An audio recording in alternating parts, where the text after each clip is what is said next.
Демократската унија за интеграција на големо се спрема за турбулентна есен и е подготвена од петни жили да се бори за да го спаси капиталот кој криминално го стекна изминатите 2 децении на власт.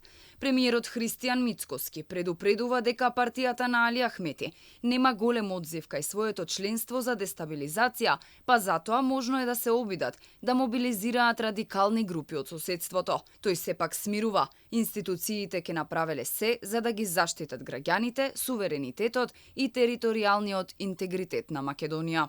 Граѓаните се свесни дека поединци кои што заговараат таков тип на сценарија од голтари во политиката станаа милионери и сваќаат дека тие не се кредибилни за да можат да ги анимираат граѓаните да излезат на таков тип на протести.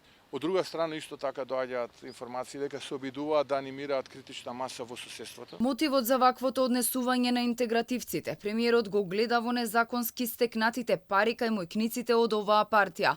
Тој не отстапува од предизборното ветување дека секој што се огрешил пред законот ќе одговара. Тоа посебно се однесува и на Дуи, која за време на владењето на претходната гарнитура важеше за најкорумпирана партија во Македонија. Предуслов за ова се реформи во правосудството. Во таа насока Мицкоски истакна дека воопшто не се повлекол или премислил од идејата да се распушти судскиот совет и советот на јавни обвинители, како прв и важен чекор за реформи, кои конечно ќе донесат правда во Македонија.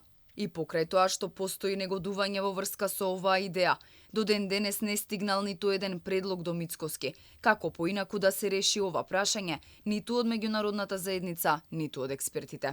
Основа на функционирање на оваа влада е владење на правото, тоа значи суди и обвинители кои што ќе судат и обвинуваат согласно закон и устав, а не согласно партиски нарачки. Нека не се кријат позади комфорот на позициите кои што го имаат. Без разлика од каде доаѓаат. Без разлика дали се представници на меѓународна заедница, дали се домашни експерти. Дојдете, подготвен сум да разговарам со сите вас. Дајте предлог, вака не иде. 2% доверба кај граѓаните. А тезата, еве му е свитка раката на Мицкоски, па сега попушти, е глупава теза. Довербата во судско-обвинителските институции е на рекордно ниско ниво – 2%. Власта најави мерки за јакнење на независноста на судството и јавното обвинителство, како и јакнење на механизмите за превенција и борба против корупцијата.